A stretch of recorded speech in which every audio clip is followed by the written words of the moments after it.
Welcome to a really special episode of the Nero Show featuring Alex from Peak Talk. Are Hookless Rims the scourge of the bike industry? Have we reached peak Aero bikes? What would he be buying in 2023? And ultimately, is the bike industry completely overpriced? All right, let's get into it. So is it all a big conspiracy, Alex? Because we seemingly are sitting here and being told things are getting faster by a certain percentage, by certain watts. And I don't know, there seems to certainly be a narrative not only on YouTube, but I don't know, potentially in the general public that this stuff is, we're all getting a little bit cynical about it. So JC, have you got some numbers specifically with the Specialized you want to have a little chat about?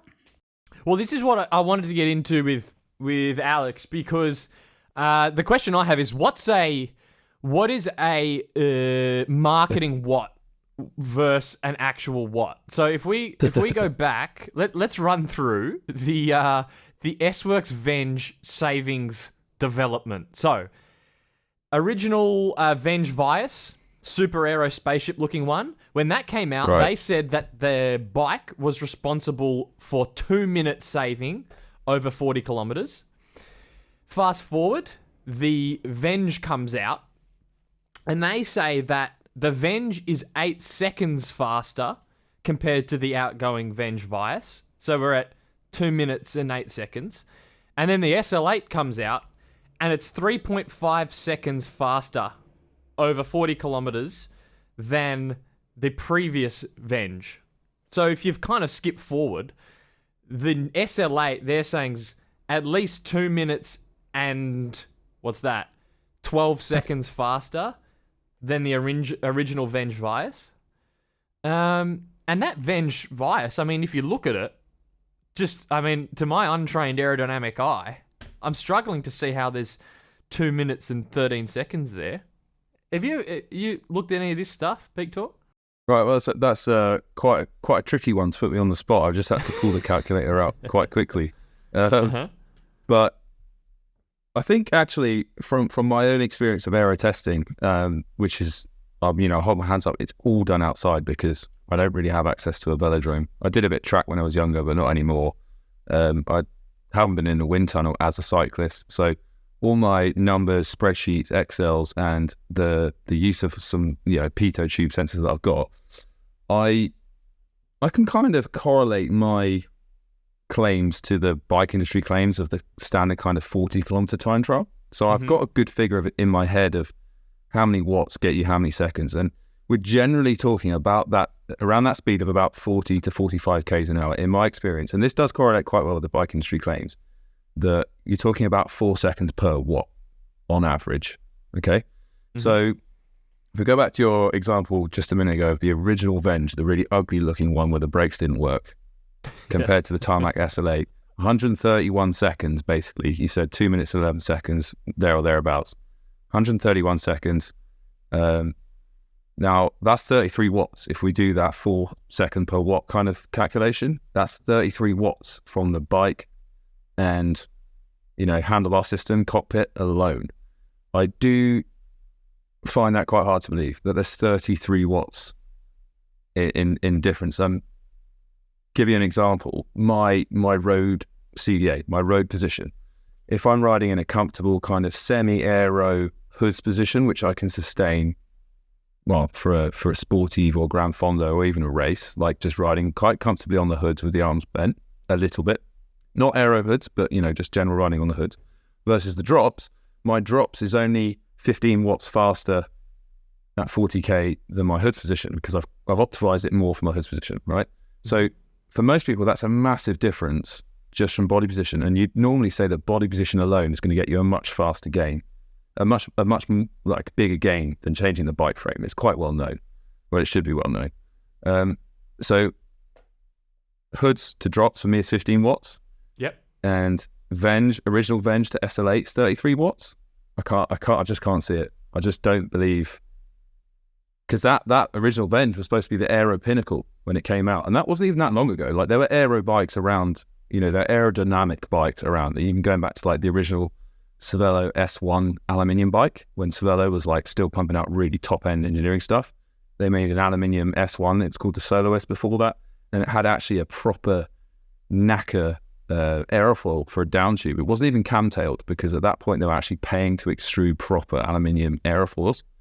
And that was an aero bike. That was way before the Vengevise. So like, it's not as if the Vengevise wasn't, it was an aero bike. So I can't see how the SLA is 33 watts faster than that. And obviously, full disclosure, Specialized aren't claiming 33 watts. That's what I'm doing for my calculation. Oh, sorry. Yeah. And also, that's faster than so that speed improvement was over the tarmac. So that was kind of stacking up the improvements there from the tarmac. Yeah. Yeah. I mean, I can't see it looking at the bike, but aerodynamics are. There's a very few people in the world that can see aerodynamics. I think one is like Adrian Newey. He's an F1 designer. Okay. Couple of guys in aerospace that I went to university with, but apart from that, like, you think one thing looks aero, and that's what we have to be really careful as consumers. Yeah, and Jesse, I've noticed you doing this in videos before, is you're saying, oh, how can it be aero because it doesn't have the drop seat stays, it doesn't have like a full aerofoil on the down tube. Yeah, that's kind of what we're sort of led to believe, but actually aerodynamics work. Like, if you actually do the CFD and actually do the wind tunnel stuff, half the time something completely different happens to what you'd expect, to what you think. And that's the weird thing about aero, is you can't see air moving, so you can't second guess it. Everything is unique. Everything has to be tested in the wind tunnel.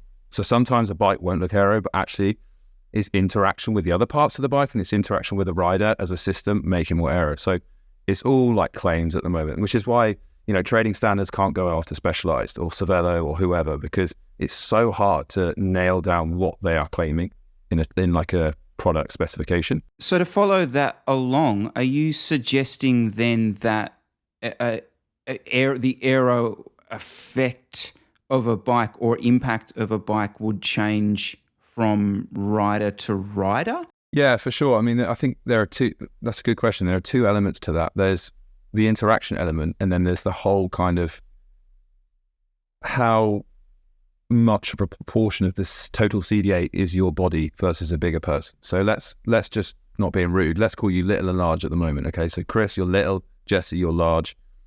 Chris, you're going to have a bigger proportional benefit of riding an aero bike than Jesse, because the bike for Jesse is a smaller proportion of the total CDA package, right? So that's the kind of proportionality side of the argument. And the other side of the argument, yes, is interaction. So how does your body shape change the airflow of the bike versus a bigger rider? I think that's a much smaller part of the package. That's a much smaller part of the equation. In general, most people have similarly sized legs. They're reciprocating. They move in the same manner. You get that sort of yawing air past the seat tube. And I think the interaction is less of a problem than the total like CDA size of your body versus a bigger rider, or Jesse versus Chris. So if you're a sprinter, like a world tour sprinter who's maybe somewhat vertically challenged, like Caleb Ewan, you want an aero bike, because the bike as a part of the total CDA package is a big part of it. Whereas if you take on the other end of the scale someone like Ganna, I mean, he's not a sprinter, but a big sprinter. We don't really have big sprinters anymore because they're not very aero. But if let's just say you take a bigger rider, right? Their bike becomes a smaller part of the CDA package as a part of the whole package, because everyone's riding 700C wheels. The bike isn't scaled up with the rider size. So if you're a bigger rider, your body CDA becomes more important. If you're a smaller rider, your bike CDA becomes more important. Still, your body is the driving factor, but it's more important. Yeah, but that's interesting because it's sort of almost in opposition to that. And I was talking with Chris about this before, is that, okay, very anecdotal, but you might be able to help us here, PT. So Chris at Heffron Park, Maroubra. Chris has been racing Heffron since I started cycling. And I've been looking at his data since he started. 50-minute criterium. And now, back in the day, he was doing it on the least aero legend Italian custom geometry road bike ever. Least no aerodynamic features at all. A special Ismar rim brake climbing bike. To today, he's doing it on a Canyon Aero with 60mm DT Swiss wheels. And I can tell you, Chris Miller at Heffron Park does between 305 and 315 normalized. He did that 8 years ago, and he's doing that today. regardless of the bike. Okay. And obviously in there, there's going to be some saving. And I'm not some conspiracy, my rim brake bike from 10 years ago is just as fast as my air bike from now. But I just don't see, if we saw anywhere even close to the claims that we see for these bikes, his normalized power for these races would drop, because Chris is at Heffron almost every second weekend. I got a lot of data points, but the normalized power for these races, it's the same. It just hasn't moved. Yeah. And so I just don't know where have these watt savings gone, because I'm not seeing it. Yeah, I mean, I'm not familiar with the circuit, but I believe it's a circuit race. Is that right? Yeah, it's a rough, like a crit with a bunch of corners. Yeah. Right. Yeah, and okay, so let's start of all. Let's take the Aero savings from the brands with a massive pinch of salt. Mm-hmm. Second of all, the Aero savings from the brands are basically like a solo breakaway or an ITT. Okay. So if Chris is riding around 305 normalized and basically sitting in the bunch for the whole race, he is not at 45 kilometers per hour airspeed. He's maybe at 0 kilometers an hour airspeed if he's in the bunch. Mm-hmm. So you're not going to get any cumulative time savings if you're in the bunch. If you're going to jump the sprint at like 200 meters to go, then you're using the bike's aerodynamics, and you might pull like 5-10 centimeters in 200 meters. So if you're a guy that likes to get in a solo breakaway, or you're doing road individual time trials, like in the UK we have every Wednesday night all across the land between like March and September, we have all the little clubs doing time trials. It's what we'd love to do. It's pretty geeky, and everyone gets into it, from young to old, boy, girl, whatever. If you're doing that in the road bike category, for sure you want an Aero road bike, because you're in that high airspeed from the gun to the end. Mm-hmm. If you're in a bunch race, you don't really need an Aero bike, and especially if you're not lining up for the sprint or you're going to get in a breakaway, because there's no point in that race where you're using the bike in a high airspeed environment. We've seen it time and time again. GC winners don't use Aero bikes all the time. They have more recently, because the brands are like really pushing them to use like the S5 for jumbo or whatever. But you know, there was a time when the GC winners could choose from the climbing bag, they could choose whatever they liked, and we see it all the time, whereas the GC guy attacks on the climbs where aerodynamics is not so important, and the rest of the time they're being pulled along by their team train. More, you know, they don't really need an Aero bike.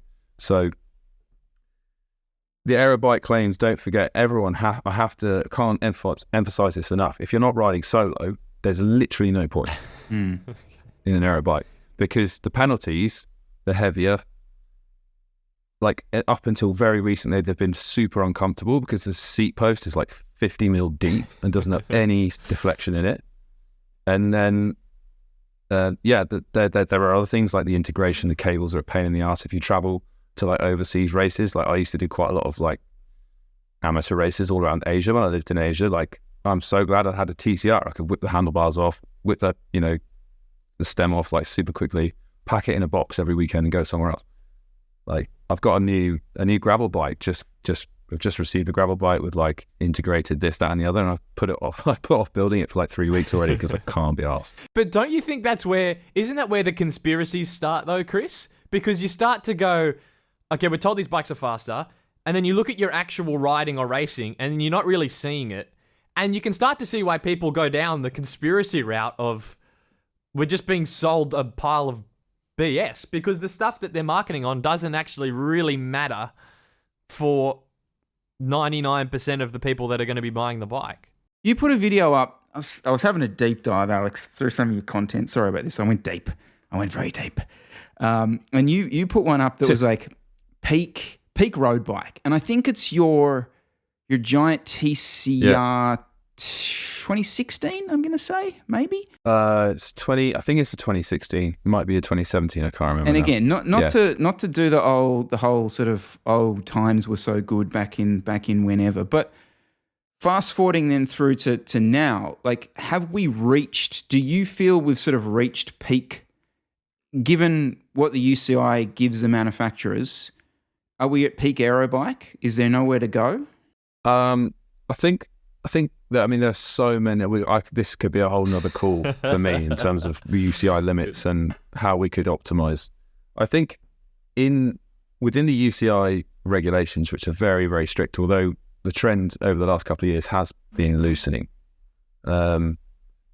we are peak aero, but with the caveat of still being able to produce them to the cost that the brands are comfortable with.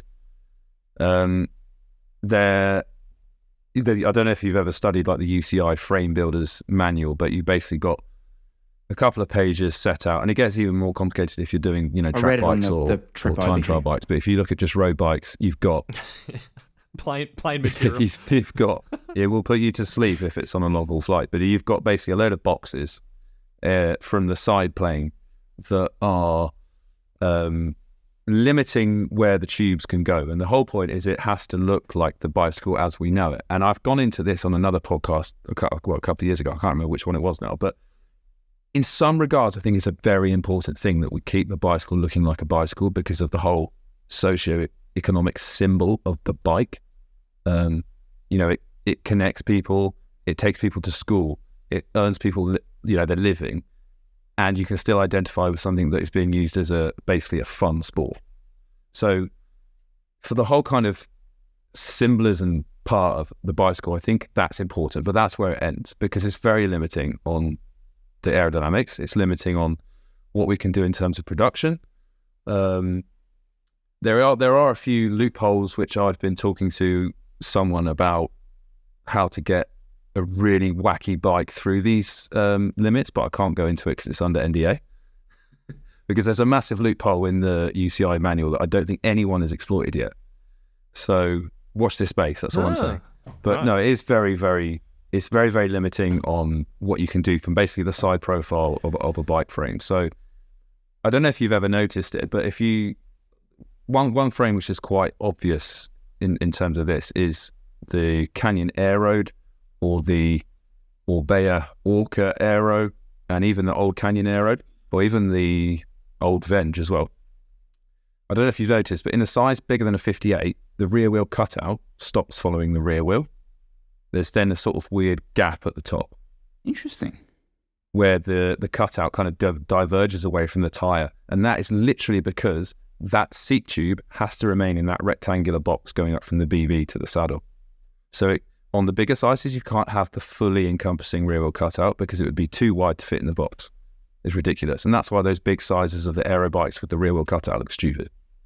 Because of the box dimension on the UCI manual. So little things like that just kind of, it's like, come on, you could bend the rules just to make it look like all the others in the range, all the other sizes, but no, you can't. You have to like limit that cutout so it fits in the rectangle. It's all pretty dumb, to be honest. So in terms of design, like obviously we're limited by where the UCI have left us, but I feel like you have a really interesting take on the quality control side, because obviously you are receiving a lot of this stuff day to day. How are you kind of seeing that playing out?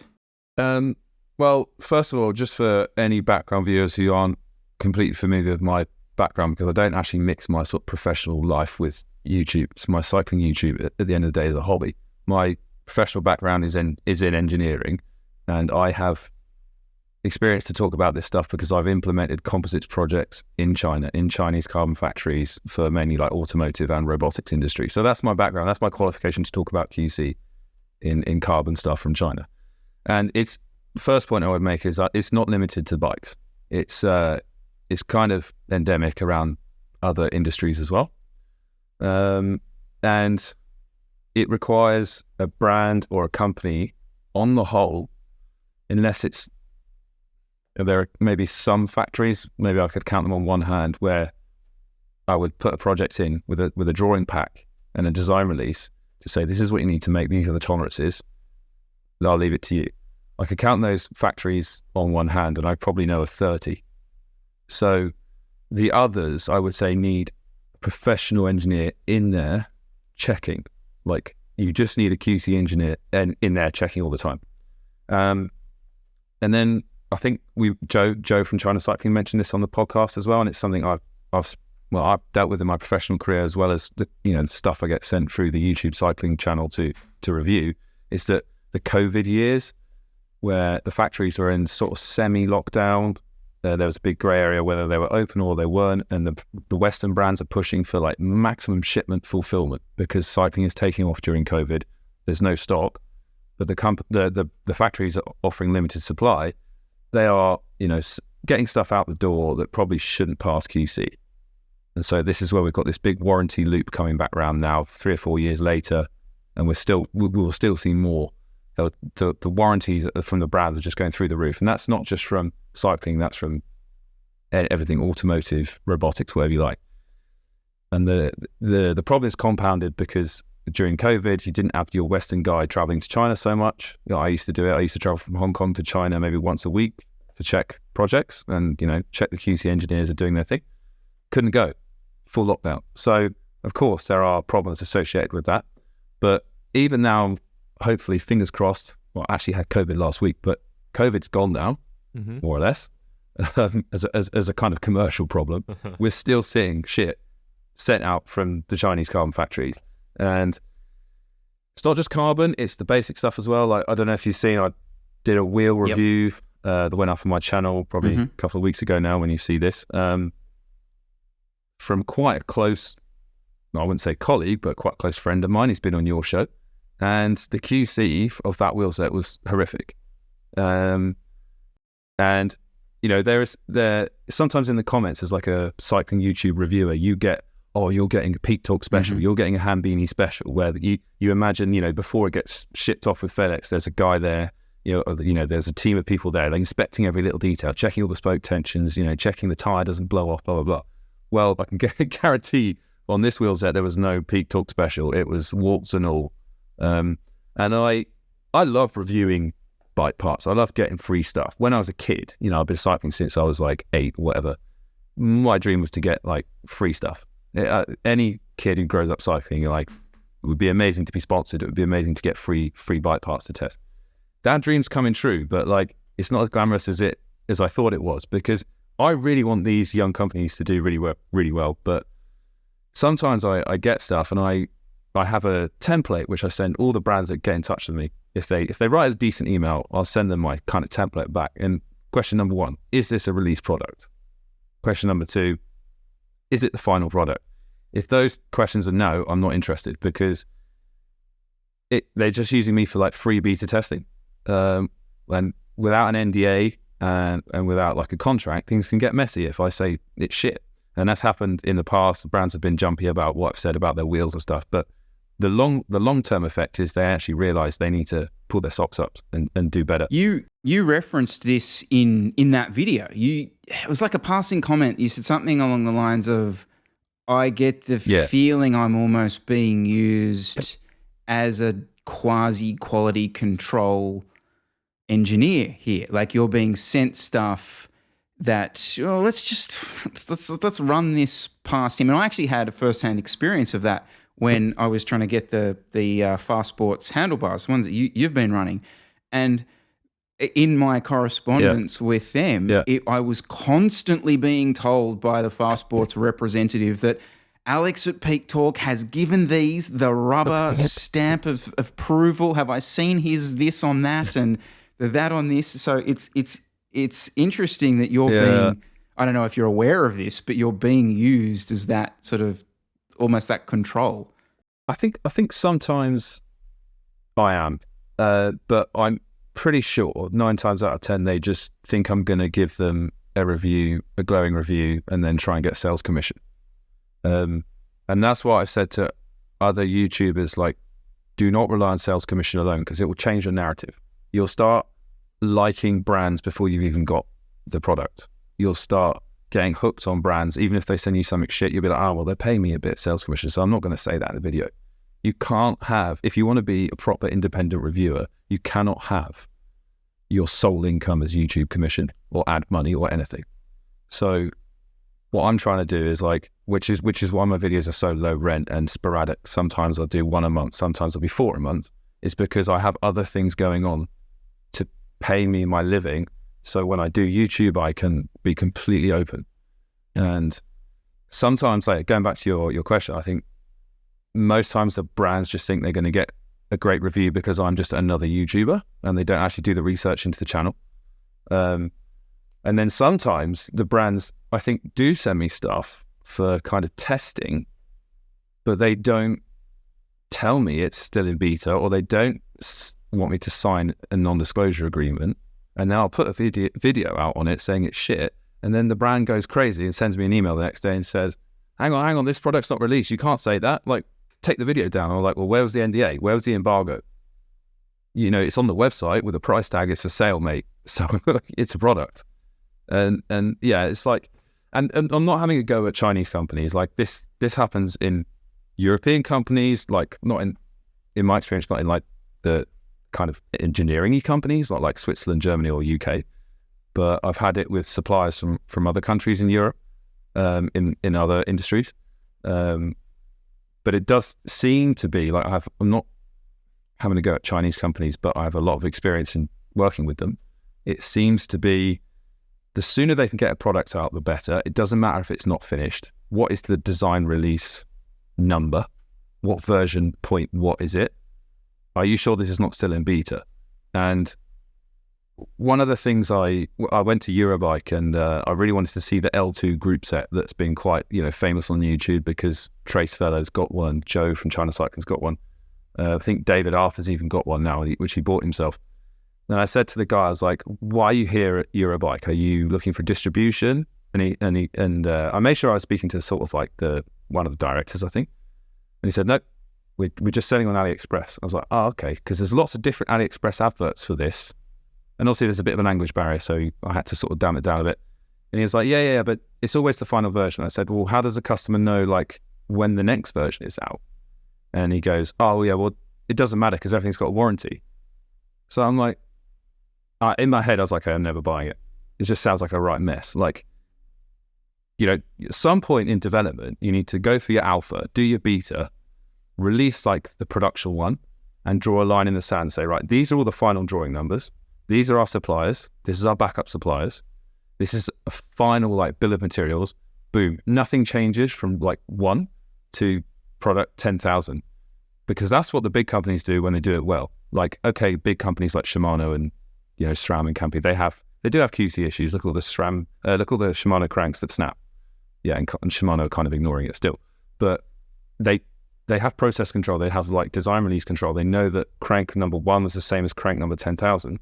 Whereas these young Chinese companies like L2, I'm like, they don't know what they're shipping out. I don't believe they, like, if I got in touch with them and said, like, I bought this from this AliExpress website with this URL, with this seller, like, I don't believe they'd know what serial number kit I was using. And like, how can you diagnose problems? How can you, it's just from my industry, like, that's just like a complete no-go. Like, I'm not buying it.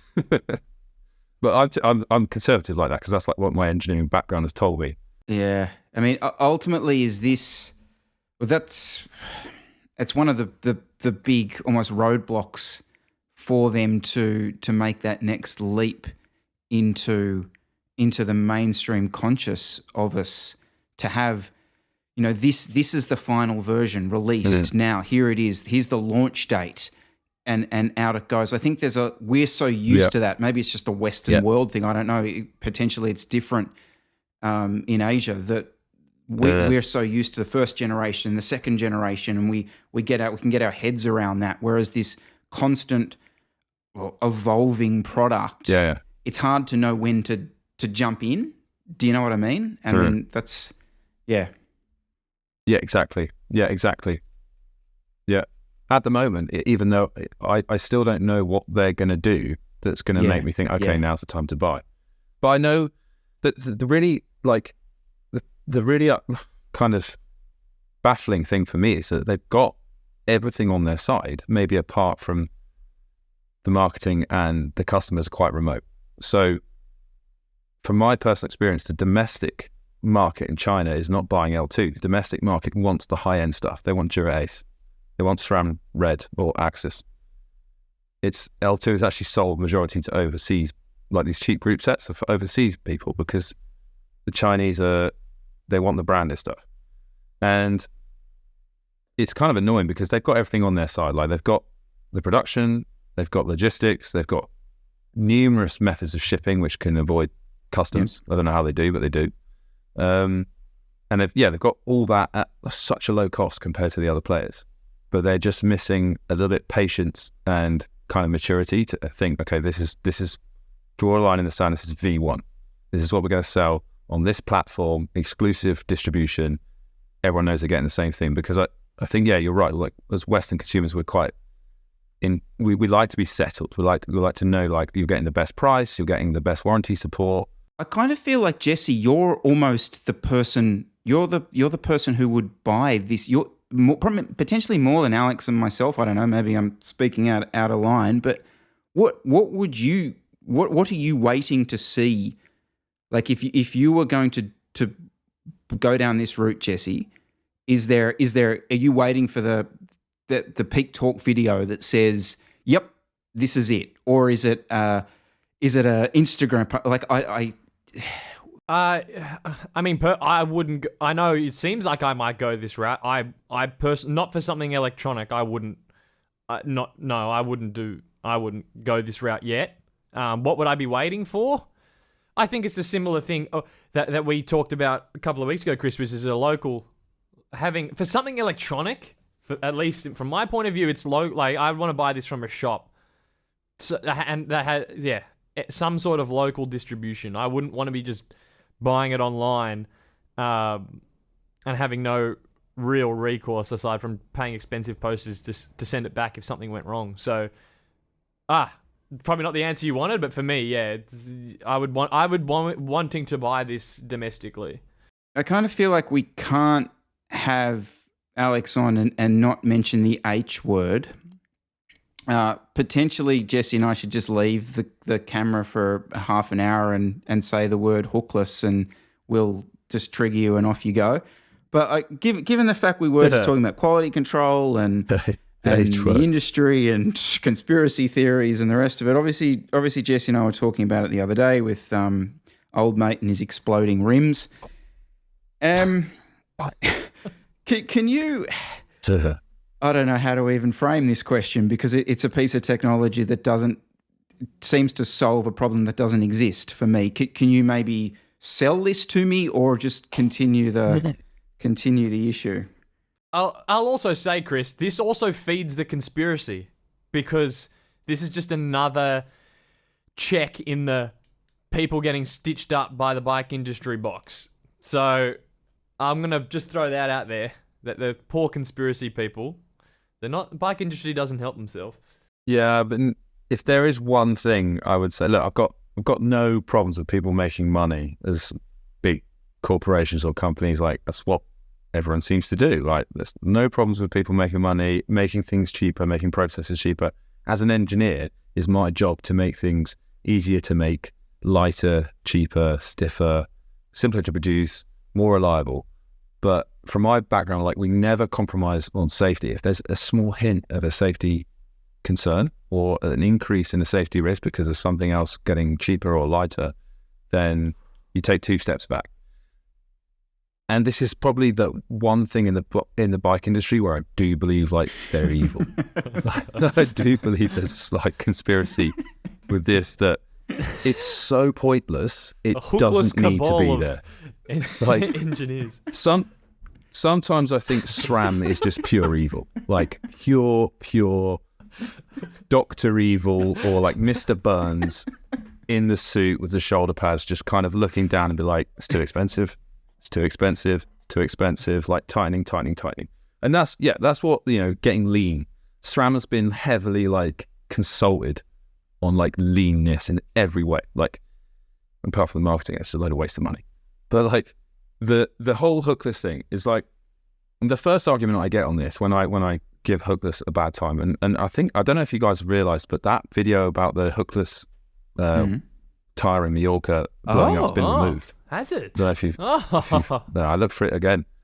Cycle speed. I look for it again today. It's gone. So either Extra Light or Conti have thrown some euros at Mr. Cycle Speed, or thrown him a paella or something. Anyway, it's gone. So I'm here to carry on blowing it up. the first pushback I get from Hookless is like, oh, well, cars, automotive use it, planes use it, like tractors use it, blah, blah, blah. And like the application is completely different. So that's the obvious thing to mention. And without getting too nerdy into tyre technology, automotive, everyone's car tyres nowadays are what are called radial tyres. But with bikes, we're still using what's called cross-ply, which is a tyre technology basically slightly less primitive than a solid rubber tyre without any air in it.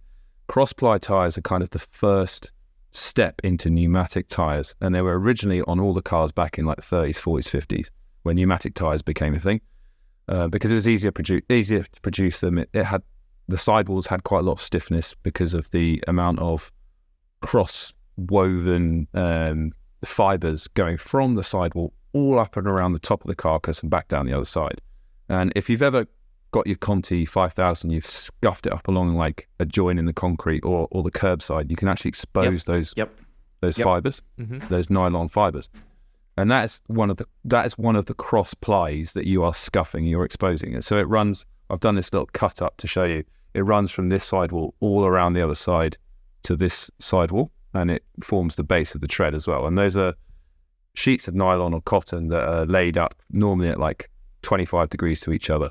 And why we don't use radial pliers. Radial ply is an automotive technology which your modern car will have, and they offer better rolling resistance, more supple ride because you don't have the plies in the sidewall. The plies are only on the top of the tread, right on the sort of top of the carcass. And in general, radial plies like car tires, plane tires, truck tires, they have wire beads and steel belts inside the tire to hold the tire geometrically correct. And the problem with this is all going back to hookless, don't worry. The problem with using hookless tires is that they are less cross-ply tires, which are bicycle tires, than hookless, is that cross-ply tires are less kind of dimensionally stable. So it's harder to make the total circumference and the total diameter as accurate as you would make a radial tire. And in general, we don't like heavy wire beaded tires. So if you go to your local bike shop or like Bunnings, you can probably buy like a wire beaded tire, right, that doesn't fold. Or if you go onto Wiggle, you'll see, if you look at some cheap tires, you'll get a folding version and a wired version. Okay. Now, if we were okay to ride wired tires and no one cared about the extra weight, I would completely run hookless. It would be fine. Because those wired tires are harder to damage. They're way more dimensionally stable than a normal folding tire. Because a folding tire, I don't know if you can see here, but it's got a Kevlar bead or a fabric bead. And obviously they're seriously strong, but in production, it's a slightly higher QC risk of that not being the right circumference. And if it's slightly loose, it's going to blow off the rim easier. It's easier to pinch them. If you have a really bad like snake bite impact, you could actually pinch or stretch the Kevlar bead, whereas a wire bead, you wouldn't be able to do that. It's pretty much set, or it's lower risk. So if we're happy to go back to riding heavy wire beaded tires, I wouldn't have so much of a problem with hookless. But going back to the whole, automotive analogy, which is what people think, or people say, oh, well, use them in your car, so can't use them on the bike. Well, it takes a couple of tons of pressure to mount a car tire. Do you want to be doing that at the side of the road? Do you want to have to call a van out with a guy with a like hydraulic press to come and push your bike tire off? No. So that's why the hookless thing on road works, because the beads are generally steel and they are so stiff you need tons of pressure to push them on and off the rim. In terms of like OTR tires, so like tractors or big earth moving vehicles, the beads are again hookless, but you have such a stiff and dimensionally solid bead circumference, you can't even use a massive lever to hook the tire on. You actually have to unbolt the rim into 3 parts and bolt the rim around the tire. Again, do you want to be doing that on the bike? No. So what I'm saying, this comes back to conspiracy thing. Is the bike industry slightly evil? Yes, because I think they're still allowing us to use tiny little crappy plastic levers to get these things on, but we've gone away from the fact that the bead should be like super stiff. You shouldn't be able to do that, right? if I had full confidence in hookless, the bead would be so stiff and of such an exact circumference, you Can wouldn't be you able to mount see it by any hand. other rationale to... So Sorry, go on. If you can mount it by hand with a tiny little lever, I was just going to say, if you can mount it by hand, sometimes without a tie lever, it doesn't take much to get it off again. It's the same, you know? So if it doesn't take much force to get it on, it doesn't take much force to get it off. And that's why I still don't trust road hookless. It's too easy to get on to be solid. Is there any other rational reason? Why is this being sold to us other than a cheaper manufacturing process? I mean, trying to take some form of positive take from it. I mean, is there a circumstance where this is beneficial? No, I'm scraping the barrel. I think there are possibly applications where if you're going for a very aerodynamic transition between the tyre and the rim, it could be slightly better so that the tyre doesn't get pinched in so much at the bottom because of the extra hook. However, the caveat to that is you go and ask Ganna if he's riding 73 PSI on his front wheel, he'll probably laugh at you. So if you're talking about aerodynamics like TT bikes and hookless, no, because first of all, they don't want to use a rim that's that wide. And second of all, the pressure would be too high for it to be safe. So I think that kind of erodes that argument. The other one is like in mountain bikes, it's quite common to have hookless. And does it help protect the rim in impacts where you maybe pinch the rim against a rock or a square edge? Possibly. Having the hook in there in a little corner is a possible stress raiser. But it's I can't see that many benefits, to be honest, apart from production costs. And on production costs, when I was in Hall 9 at Frankfurt, where you've got all the Chinese wheel companies, I asked them, do you care about the hookless thing? Or are you going to start? Because none of them are making hookless. All the wheels I get sent from the Chinese companies, you know, they are all being, like, all intents and purposes, the cutting edge stuff. Let's not lie. Like, they're all doing carbon spokes. They're all doing super, super lightweight wheels that we've not, you know, a couple of 100 grams lighter than the Western companies. Okay, the QC might be a bit iffy, but they are pushing the boundaries. But none of them are pushing hookless. And they're the guys making the things. And a couple of them I asked at Eurobike, I said, are you doing hookless to save a bit of money? And they're like, no, like, we do the factory, so the money's not really an issue. Like, it's not really worth doing it. So there's your answer. Like, I asked the factories, they said it's not worth us doing it because we own the production, so we're not scrabbling for that, like, cost cut. Because for them, it's not really much of a margin difference on the final retail price. So it's interesting you said about consultants doing that. Just from a business point of view, it would be like, why did Giant start just speccing hookless on all their bikes? Like, I wonder if that was an in-house decision or literally they hired some consulting firm to come around and audit their business process, and they looked at that and went, you can save $15 a bike in a production cost, and over that many units, it's worth it. that's my conspiracy thing again. Like, I think it's a consulting company that's come in and leaned out the manufacturing. Like, I when I was much younger, just after I graduated, I did a kind of consortium-based project with a couple of the different engineering companies in the UK, like defense companies, and one of the companies on the consortium was basically an engineering consulting company. It was a quite interesting, but they were basically leaning out all the processes, like looking at every step on the production line, every step of the R&D process, try to save money. And this is textbook what they would do. Does it need to be there? Are you selling 99% of your products to racers in like Cat 1 races? No, you're selling it to mass market individuals who just want to ride to the coffee. Okay, make it for them. It makes sense. Like, it makes sense to make it for the 99%. So it's completely a commercial decision. And if you're the 1% of like performance cyclists, like we three are the niche of cycling. Although we think, you know, getting 50k views on YouTube is good, we are a very small minority of the fucking idiots that look into these tiny watt savings. And most people like just go and buy it because it's there. Just in terms of new bike prices overall, I'm just interested in your personal opinion, because we see two camps. One camp being we are absolutely getting taken for a ride. The prices are ridiculous. It's a bike made in China. There's a 1,000% markup, yada, yada, yada. And then the other people being like, well, it's R&D and it's worth it. Like, in your experience, what's your personal opinion on that? Bikes costing $13,000 to $15,000 now. Rip off, or that's just what it is? Well, personally speaking, because I come from different area of engineering, I think it's a rip off. I am happy with my current bike, but if I was to go and buy a new bike tomorrow, and I've said this for like probably before COVID actually, like I genuinely don't know what I would buy, because I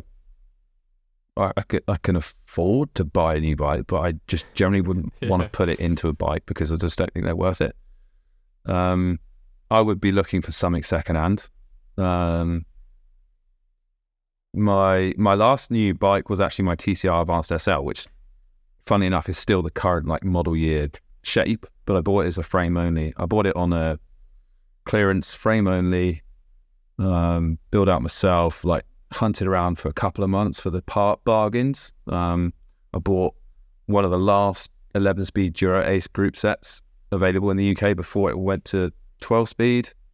I had it shipped out to China, to Hong Kong, so it was VAT free. So I built my current bike up, which I consider a top end race bike. It's Dura Ace, it weighs 7.2 kilos and it's an XL. I've already built it up for like £3,500. So yeah, what would I buy now? A second-hand previous generation Aero. I think they were really good bikes. They nailed a lot of the Aero tests from like Tour magazine in Germany. They have, by the rim brake one, it's got quite a simple direct mount rim brake setup that had a nice one-piece handlebar, which was quite reliable. I didn't hear of any sort of warranty problems with those bikes. It had, for an Aero bike at the time, it had a very skinny seat post, so it's really comfortable to ride. It had like, I think it had a seat post, similar to the Ultimate. Well, it was a D-shaped one, but it was a kind of similar size, so it was really soft. And all my mates that had them, you could see actually sometimes like the bigger guys would like bounce around on the saddle when pedaling a bit, maybe a little bit too soft. But I think that was a great bike. Sorry, what year model's this? Just so I can see. Oh, I see what one you're talking about. What else could I say? Because I can look at the seat post. I can't remember, but it would have been 2016 to 2020 perhaps. I think was about that. Yeah. And they did do a disc brake one, but the cables were external, and there's a direct mount rim brake one as well. Yeah, really, really good bike. I can't remember what else I said now. I've always liked TCRs, but yeah, they don't have those Aero cues that the other bikes have. But yeah, honestly, I do think current bikes are a rip-off. And I actually left a comment on, I think, one of your previous podcasts about the SL8, that you could build the SL8 to pretty much the same spec as the top end S-Works one if you bought the frame only and build it yourself. Because I think in the UK the frame only is about £4,000. I don't think I'm going to have to spend £6,000 or £7,000 on parts. And buying the frame only option it used to be like the laughing, like, why would you buy the frame only? It's going to cost you more money. Whereas now the total bike price has gone so high that actually buying the frame only option and doing it yourself is kind of cheaper. And okay, you might not be able to put the Roval CLX whatever, because they are, you have to buy them the front and the rear separate, and it's going to cost you like $4,000 US. But you could buy a similar high-end MV, or dare I say it, wind space hyper. But it's all about the package, Alex. It's the package. That's how Specialized gets you. You got to. That's the Rovals are optimized to go with that frame, and if you don't get those bars, the wind's going to blow up when it hits the front of your bike because you're not riding the optimized frame. Like this is, this. But those guys buying the top end one, I genuinely think the guys buying the top end one are not the guys watching our videos or your podcast. They are bowling into the S-Works concept store, being like, yeah, what's 100%. The latest and best bike? I'm having 100%. I think the people watching this are more like your wind space hyper dudes that don't really care. They'll bitch about all the S-Works until the S-Works stop, but they'll never buy one. So I kind of think we're like preaching to an audience that laps it up, but they're not the audience that are going to buy the S-Works. I might be wrong. I don't know your demographic, but certainly what it's like with my viewers. Like, I love my viewers. Shout out to all you guys and girls, but you are so cynical, and I know you're not going to buy anything. You just love to have a go. So I think our audiences are different though, Alex, because I see a lot of the people that watch our show, and they're on a Trek Ultegra Di2, a Madone. So probably different crossover. Well, that's what most people are on. I mean, that's the thing with the prices. It's not just the top end. I mean, if you just want to, if you live in a town and your local shop stocks a Trek, you're on a Ultegra Trek Madone for 10k. I mean, I don't know. Oh, that's interesting about like what you say about your local town. I think that's a very Australia thing. Like, it's maybe like what your local guy in the shop has got, or like what they distribute. And I very much get that feeling from watching a few of like GC Performance's videos. Like, his like area of suburbs are buying the stuff he sells, whereas I think the UK market is really different to that. It's kind of decentralized. A lot of it's online, and there's no kind of like regional affiliation with a shop because they sell Cube or they sell Giant or they sell.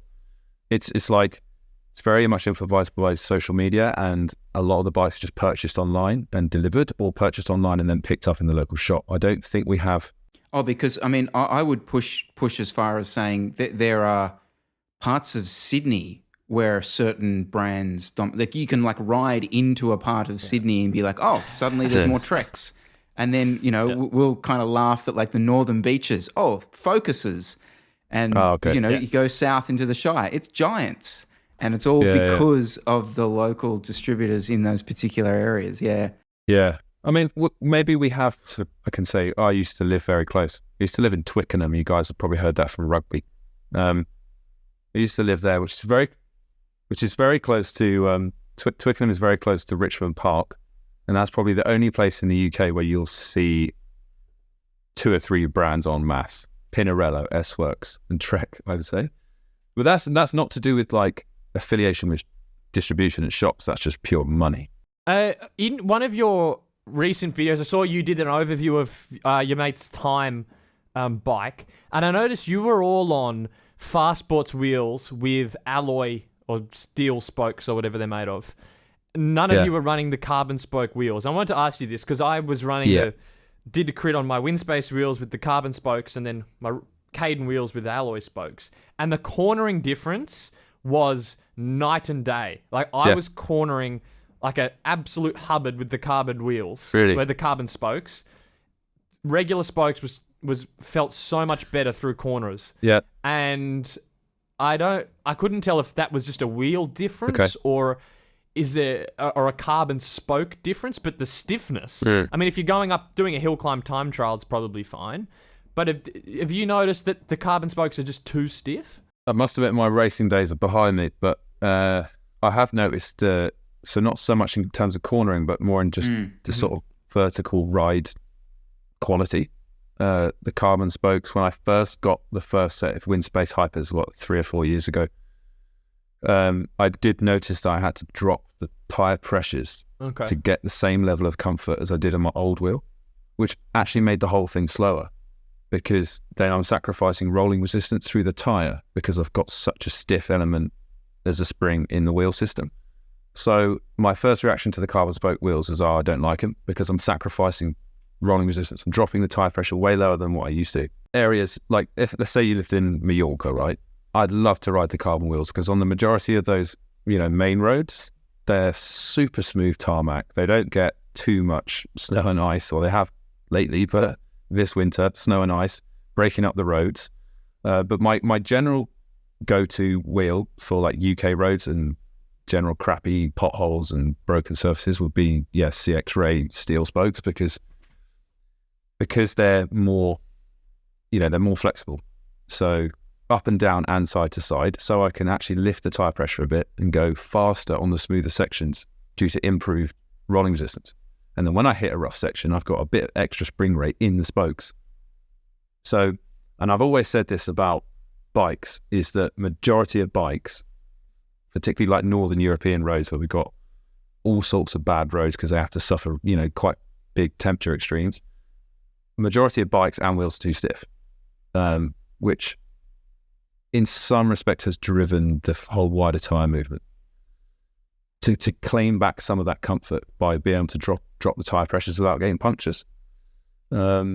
But it's horses for courses. If you live in a place with great roads, if you live in Abu Dhabi and you can ride Yas Marina Grand Prix circuit every Tuesday night, take the carbon spoke wheels because they're aerodynamic, they're light, they're really stiff, and you can still max out the tyre pressures and not suffer from like back pain because you're being bumped around so much, because that, places like that have just got, surface like a snooker table. It's super smooth. But I'm at the point now where those wind space wheels, I wouldn't even really want to use for a 100-kilometer training ride because they're too stiff. But I never saw anyone. If I'd known this before, I probably wouldn't have bought them, to be honest. Is stiffness the right word, or is it a lack of compliance? Because I would have argued that stiffness, I don't know, this is just me, that means the wheel doesn't kind of like flex when you're putting power through it. Whereas I would say maybe compliance is the thing where it's the road buzz, it's what you're sort of feeling through the wheel. Is that fair, Jesse? Well, my experience is the lateral stiffness in terms of do they rub on the brakes when I'm sprinting are both the same regardless of the spokes. It's just that their compliance is worse in the carbon spoked wheel. I think you have to be really careful with those words of compliance and stiffness, because everyone has a different definition of what compliance is. It's not something that we use in engineering that much.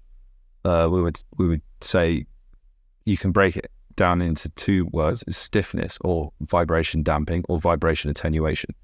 So stiffness, or the inverse of stiffness, would be deflection or flexibility. How much does something bend if you apply a load to it? And then vibration attenuation is if you put vibration in at one end, how much do you get out at the other end? That's the simplest way I can put it. Now, generally speaking, carbon wheels or carbon spokes will have a slightly higher vibration attenuation or damping than steel. However, yes. So, but it's fractions of a percent, right? So if you took a carbon bike and you do your stiffness test on your carbon bike, so you put it sideways on a bench, you clamp it at the rear dropouts, you put a load at the head tube, you bend it down, and you let it vibrate, you ping it and it vibrates. The steel frame will have less damping. It will ring for longer than the carbon frame, right? So that's damping, and that comes from basically the epoxy in the carbon fiber. In a metal frame or a metal wheel or metal spokes, you don't pretty much get zero damping. It's fully elastic. Oh, there's something like 0.002% like atomic damping. With carbon fiber epoxy, you get a little bit more. The problem with carbon spokes in the wheel is that it makes them so stiff.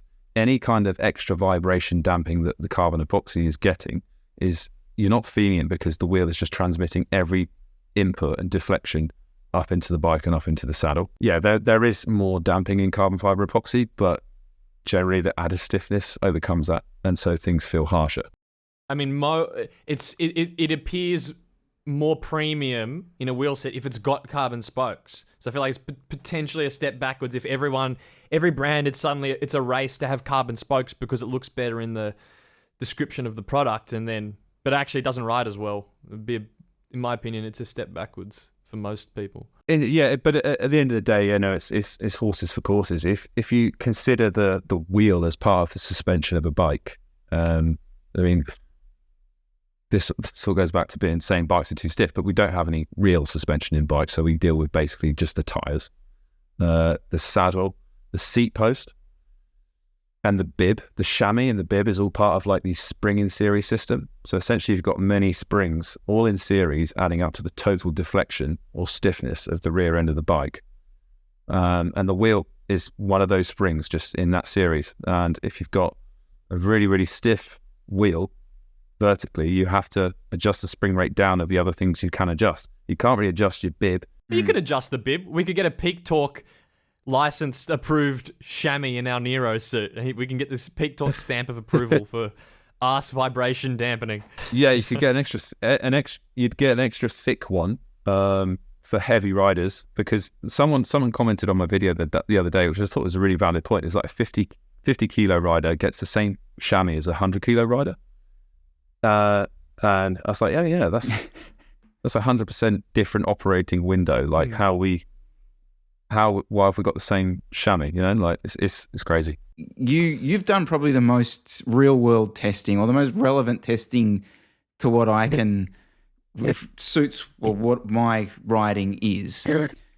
Would there be I don't know, like the silver bullet is probably not the right way to describe it, but you've tested lots of internal widths, tire widths, tire pressures, that kind of thing, and ultimately, watching some of your stuff, you seem to always come back to this thing. It's about the marriage of the internal width of the wheel to the tire, and then the tire pressure kind of then fits into that bill. So this is a very long question when I don't actually have a particularly poignant end to it. But is there a system setup that you've landed on that essentially is what you've determined to be the most suitable for you? Yeah, I mean, for me, it's again, this is what I always say as my disclaimer: it's horses for courses. I can't suggest what's going to be best for you guys, but what I've settled on for me is quite odd. I would say I've settled on a 32 mil.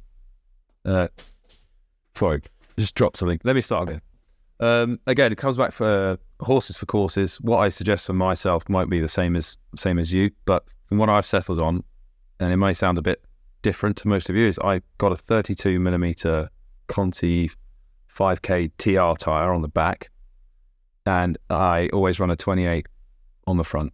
The same tire, but 28 on the front. And the front tire is the main one for aerodynamics, and the main one which really needs to suit the rim perfectly for the ultimate, best aerodynamics. And most of the riding I do on my road bike is kind of general training rides, all different kind of roads, some like light gravel sometimes on the road bike, but generally pretty bad roads, some very smooth roads. And then I do road bike TTs once a week on that same setup, and I don't want to have to change tires. So the reason I've got 32 on the back is because I can, during the week, drop that down to 50 PSI and do 100, 120k rides in pure comfort. And I don't really care about how fast I'm going. But then when it comes to Wednesday on the road bike TT, I can set the hoop stress of the tire. Now, I'm saying hoop stress, not pressure, because pressure is kind of arbitrary when it comes to rolling resistance. But I can set the hoop stress of that tire, pressure, the same as I can get in a narrower tire. So there's literally no point in putting a narrower tire on the back. If the road is flat, there's no weight savings to be had. I might as well just add more pressure to the wider tire to get the same rolling resistance. And I've proved that with my Aero sensor. Bicycle Rolling Resistance have proved it on their website. The rolling resistance difference between a 32 and a 28 or a 25 pressure matched to have the same skin tension. And that's the important thing, pressure matched. Not the same pressure, but matched to have the same skin tension. The rolling resistance is exactly the same. So I might as well keep the fatter tire on the rear, because the aero doesn't really matter. And I can still optimize the rolling resistance, because that basically comes from the stress in the tire, the skin stress, and the actual compound. And I found that the 5K TRs are the best tire. I'm not sponsored by Continental, but I really should be, because I buy enough of the tires. They are the best tire for me out there. Like, mix of longevity, puncture protection, and ultra low rolling resistance. I don't know what they're putting in those tires to make them like that, but they are a really fine recipe. There are other tires with the same rolling resistance, like the Corsa Speeds, but they don't last, and they're super fragile. So Turbo Cotton are a bit better in terms of like lasting a bit longer, but again, quite fragile. And the 5K TR is just, for me, the best all round. Now, 28 on the front, that's all dictated by the aerodynamics. I don't really need to go much fatter on the front, even though I'm like 88 kilos. I never get back from a ride thinking, oh, do you know what? My arms and shoulders and hands are really hurting. it's always my butt or my lower back that's aching. So I've never really felt the need to go super wide on the front. And a 28, I could probably go down to a 25, to be honest. What's the internal rim width on those wheels that you're running? 21 or 20.5 is what I go for the road bike TT. Again, that's if I was just doing like TTs or road bike TTs on disc brake bike, I wouldn't choose to go that wide. It's just that's what we've got. That's what we're given.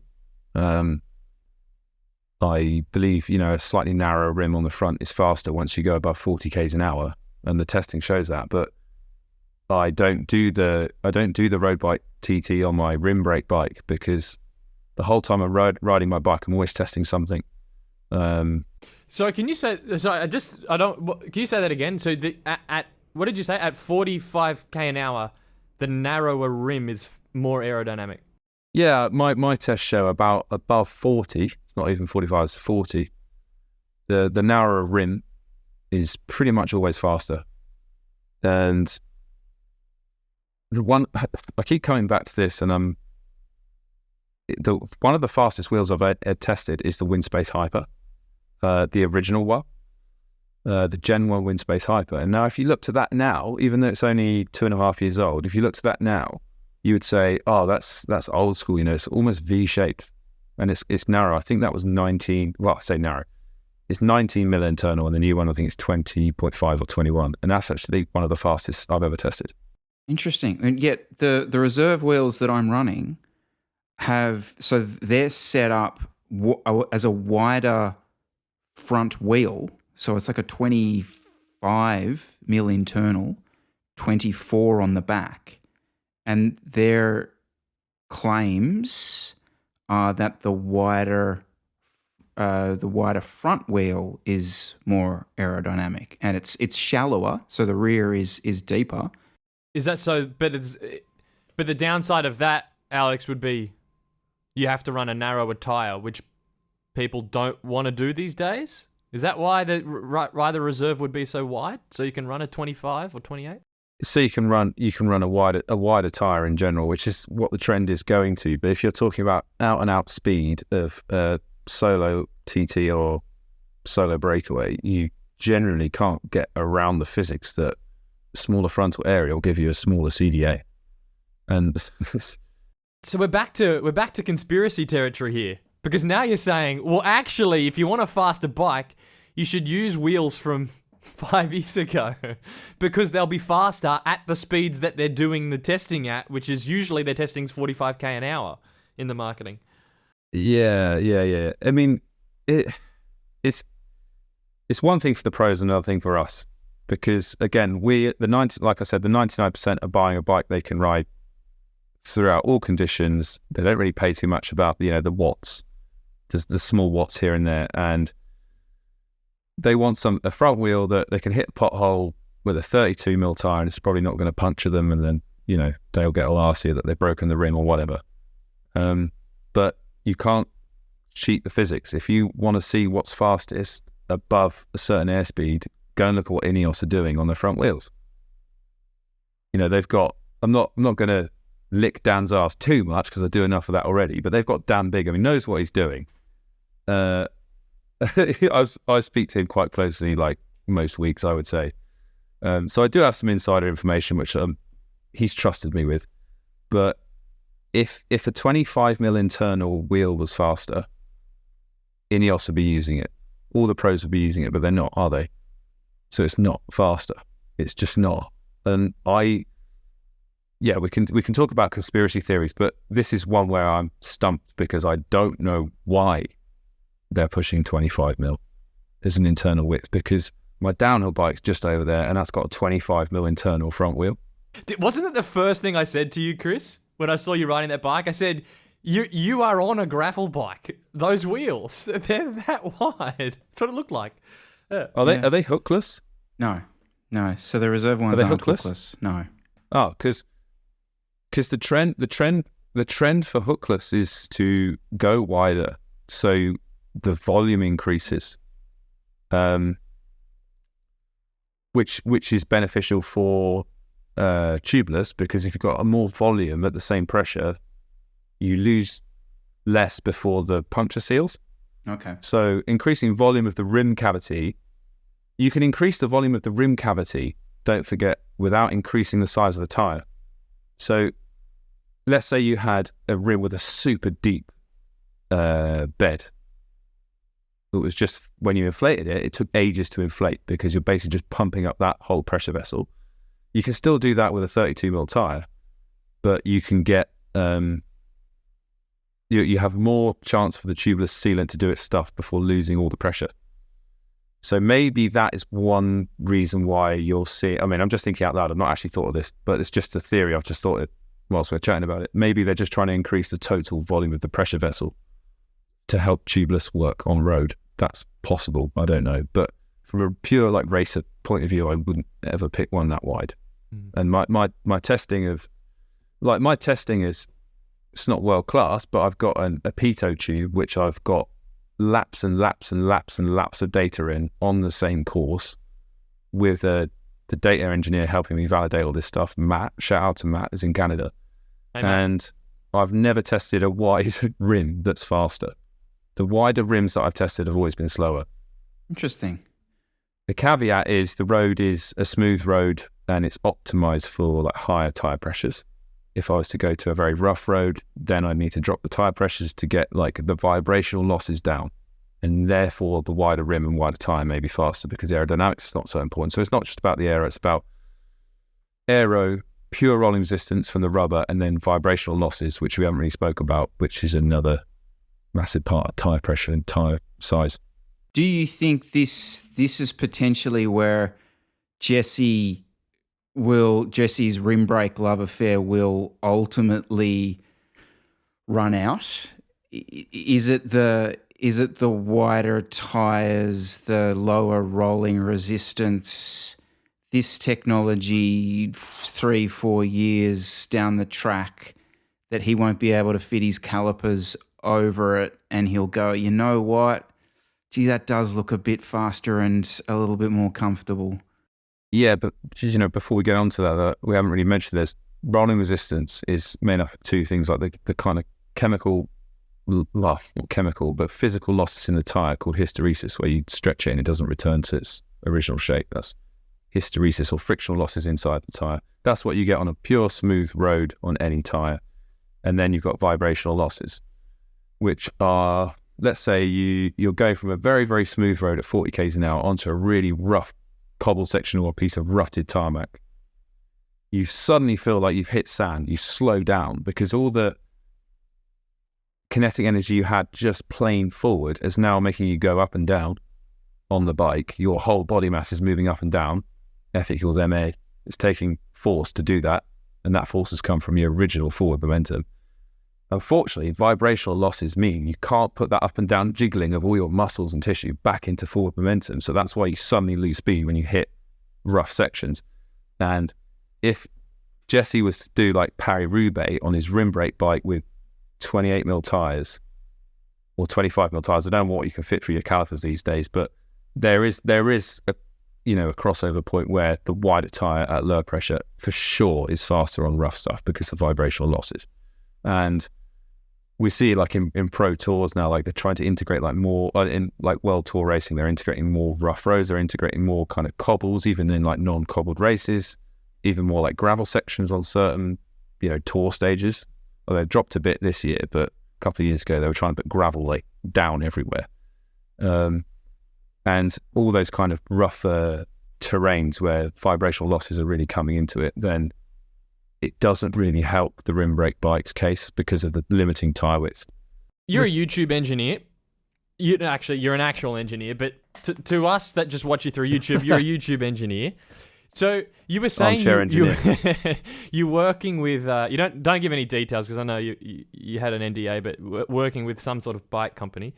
Do you ever get worried about the bike industry when you get approached by brands to sort of do product development and stuff, but do they ever come in through, how can I explain this? Do they ever come through the front end of you as a YouTuber to get your engineering expertise? Because that's the way I saw it was, here was a bike company or a brand who want to improve their engineering, and instead of finding an engineer in a classical way, they're finding a YouTube engineer, even though you actually are an engineer. Good. And it seems a bit amateur hour from the top. You got any insights on that? Yeah, it's a really interesting question. I have had quite a few kind of like consulting projects that found me through YouTube, and they are approaching me because they know I'm an engineer, and they also happen to be in cycling. One of them I did last year. Was it this year? No, it was back end of last year. I was approached by a Dutch guy, really keen cyclist, was approaching his retirement, and he was a very keen sailor, and he knows I've done marine engineering before, so he asked me to consult on a composites project for a racing yacht. So we designed a freestanding carbon mast together. So like I do get that quite a lot, and it is a good kind of advertisement for my engineering. But a lot of the stuff on YouTube is difficult to like portray, you know, a CV or a career, because if you go over 11 or 12 minutes on a video, you know, no one watches it. If you don't kind of catch people in the first 30 seconds, no one watches it. So it's a very, very, like, what I say on YouTube is a very, very small snippet of my kind of background, I guess. Yeah.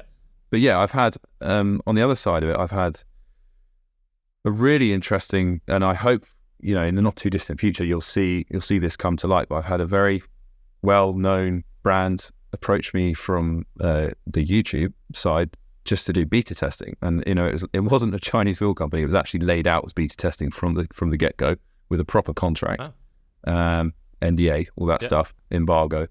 And they said to me, like, we're not using you for your engineering. We don't want any of that. We just want you to like ride this stuff, report it every week, and just be a beta tester. And that's come about from YouTube. That's awesome. That's super and exciting. maybe they know that if I do, maybe they know that if I do have a problem in the field, then I'm a bit more likely to be able to diagnose and fault find than maybe just a pro rider who will just get on and off the bike and just, you know, give it to his coach. But no, and I met them at Eurobike, and we had a catch up, and they said, look, we know you're an engineer. We don't want any like feedback. We just want you to ride it like everyone else is, all the other beaters, and, you know, submit the data. So yeah, it's really cool what has come about from this. That's super positive. Like we're often sit here and we whinge that it's pro cyclists who get to be the testers of all the bikes, which is the most irrelevant person to be testing bikes that end up being ridden. So that is a kind of positive bit of info, that not only are they looking away from that clientele, they're looking at someone who has a little bit of influence, but clearly has lots of other cards they're bringing to the table as well. It's very, very clever from them as well, because by involving me in the R&D phase or beta phase, they know that I'm more likely to give them a great review when they do launch. And then they've got one of their marketing videos already done. So, you know, I know the ins and outs of the product. I've been involved with it since day one, and they've almost kind of got me hook and line ready to sort of plug it if it all goes well. Sell out. So yeah, it's sell clever. out. Actually, Peak Talk sold out. I'm getting in the comments. Get me in there. Only if it goes well, though. Only if it goes well. And this was actually set up from the marketing department. It wasn't their kind of R&D team or engineering team. I was approached to do the beta from the marketing department. So yeah, it was quite a, I don't know, clever ploy by them.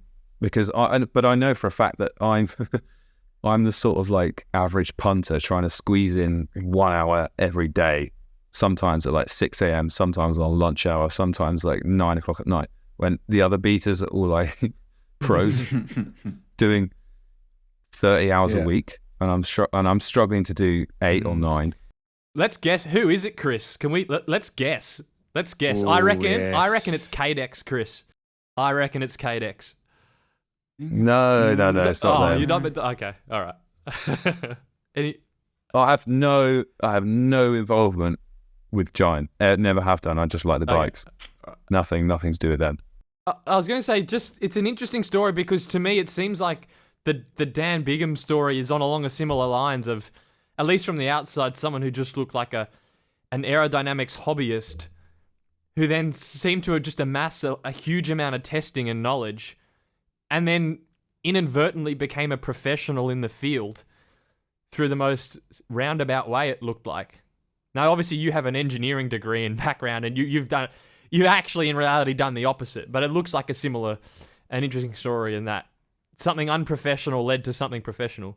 Dan was an engineering professional before cycling. He'd got an engineering degree, worked for Mercedes F1 team, so he was a professional, but became such a valuable kind of talent in the sport that when he was, I'm not saying there are not other great performance engineers in cycling teams, but he was really like putting the cat amongst the pigeons. And is it cat amongst the pigeons or cat amongst the chickens? No, the pigeons. Yeah, there's pigeons involved. I just made a new one Definitely up. Pigeons. The pigeons. Yeah, I mean, he was so disruptive to the sort of world tour scene, which is really traditional. Like I've mentioned to you guys before, we've got domestic guys embracing all the latest aero stuff that are heavily influenced by Dan maybe 5-6 years ago. So everyone's got the S-Works Evade helmet, I think it is, and like the Aero socks, the super narrow bars, where all the world tour teams are still riding like 44.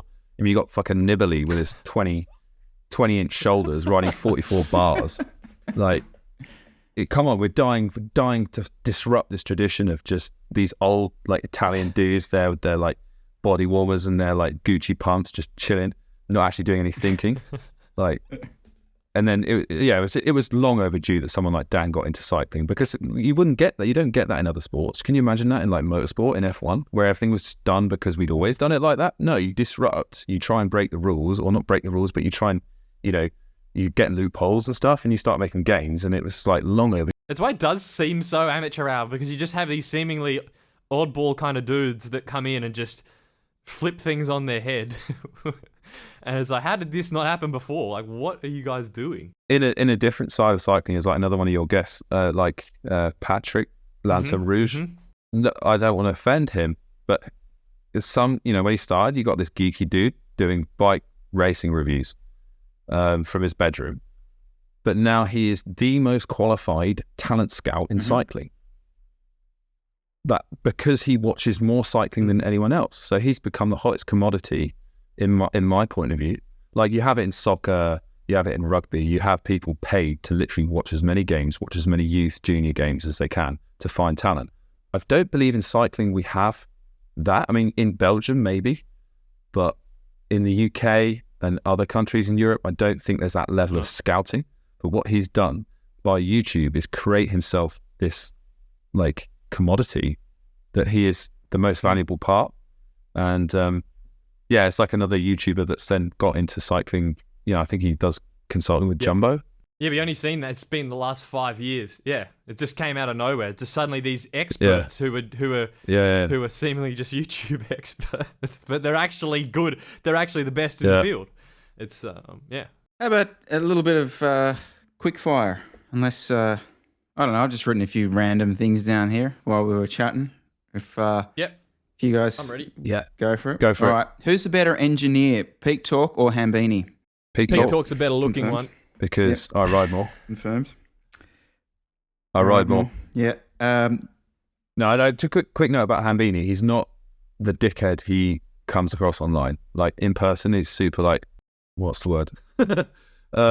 He's super like personable, very, very patient, and actually a really chill guy. He's not. It's all an act, the online thing. It's for clicks, but down to earth guy, quite quiet guy, very practical. Yeah, super nice guy. I met him at Eurobike, but still better engineer. Can I rapid fire this one, Chris? Because I got something similar to say, because I think we get this a little bit, Chris, as we'll talk, and Hambini probably also gets this as well. Is you'll talk about a topic. We might talk about a topic on the show for YouTube.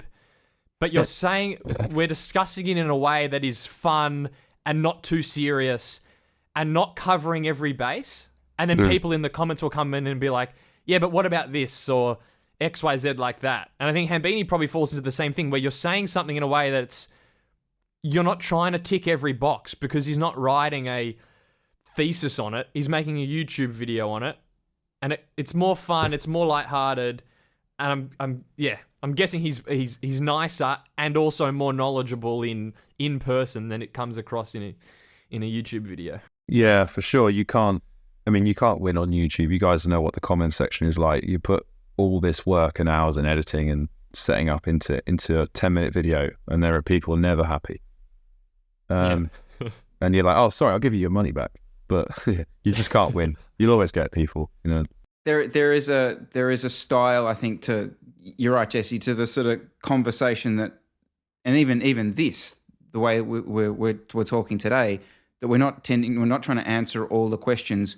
We're trying to bring up subjects, and that conversation can then continue to flow, and people in the comments can then add their own opinions into it. That's perfectly fine. But we're not trying to be the encyclopedia to every topic that we bring up. We purposefully sometimes take differing opinions or leave things out to try and have these conversations. Or recreate it in a natural way. I mean, if we'll have a chat about a topic on a bike ride for something, and we're trying to recreate that on when we discuss it publicly. It's kind of boring if we then go and do an hour of research, getting every single fact and just present it like we're doing a lecture. Like, what the fuck's that? So, yes, that's the style anyway. And most of you'd get that, Alex, when you present a video, you're not necessarily going to spend 2 hours giving every single little piece of data. It's fucking boring.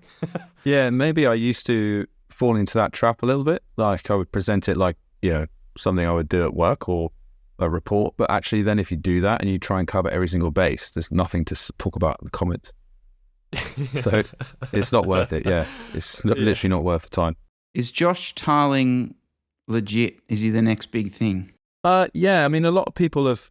So if you don't know, Josh Tarling just got bronze in the elite ITT at the World Champs, which was not an easy TT, was it? It was 50 something kilometers long, I think, or 50 minutes, around 50 minutes long.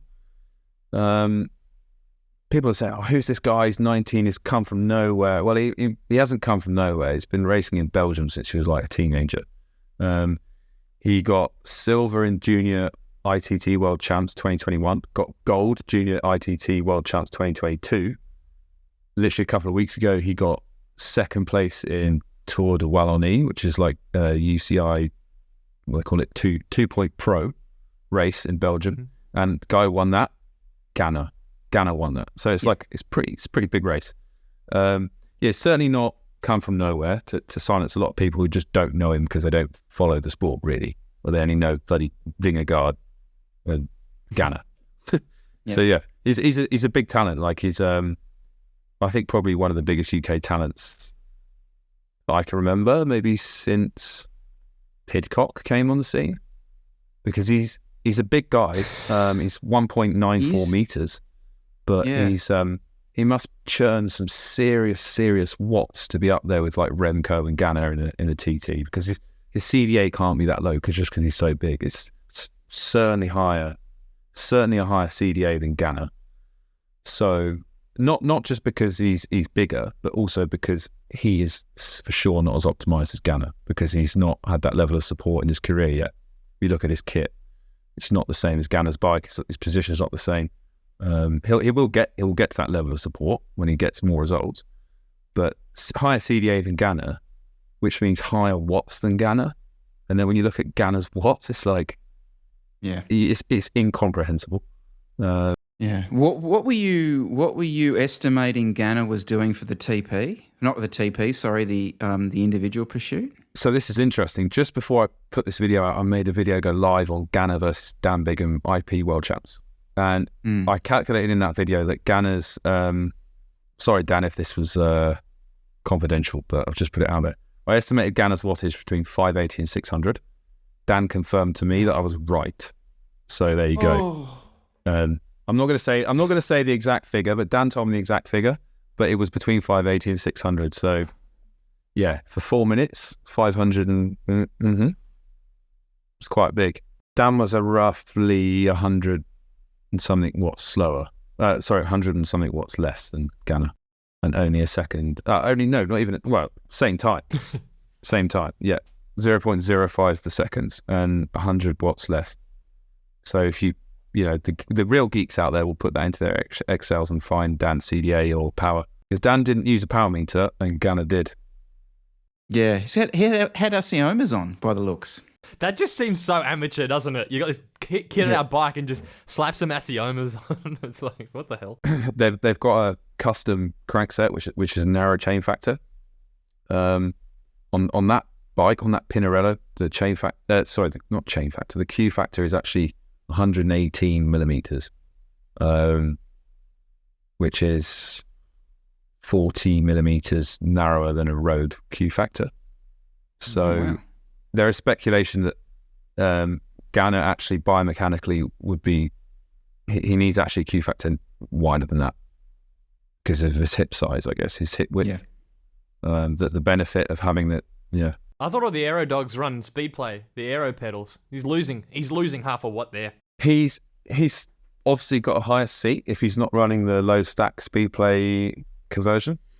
Yeah, he's probably losing a little bit of CDA with the normal Shimano pedal with the Accioma in it, but I think maybe the Italian Federation needs to see his watts, I guess, or his coach wants to see the watts, because normally in an IP, no one needs a power meter. You don't ride to power, you just get your head down, smash it, and you listen to the guy at the side of the track for the splits.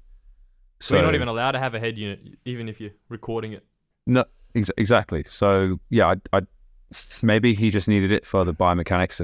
Maybe the new crank is too narrow and he needs it slightly wider to get the biomechanics right. Did we have a beef? Did we, Jesse? Peak Talk and I did. I did a reaction video to him and Dan Bigham a while ago. Yeah, I don't know if you remember that. When he was, so the story was he did the British hour record. Oh yeah. I remember. Yeah, I did a video. It wasn't because he said he couldn't afford to get into the testing pool, or was making a point by not getting in there. So he didn't actually break the hour record. Yeah, that was it. Yeah, because it wasn't certified. Yeah, it wasn't sanctioned. And I kind of caught him out on it because and now I feel like I'm vindicated because now he works for a World Tour team and has every resource he could ever want. And just a year and a half ago, you couldn't afford to get into the testing pool. Did we have a beef over that? I don't remember us having beef. I made a reaction video and then you left a comment. So that's officially a beef. Yeah. Oh, okay. Maybe you're too sensitive, mate. Exactly. Yeah. Well, I think that just about covers it. Alex, thank you so much for your time. We covered an absolute heap in that. Obviously, there's going to be more to come out of this, and potentially we can try and have another chat later on in the year. So thank you so much for coming on. Enjoyed it. Jesse, thank you very much for your time. Thanks. And we will see you all real soon.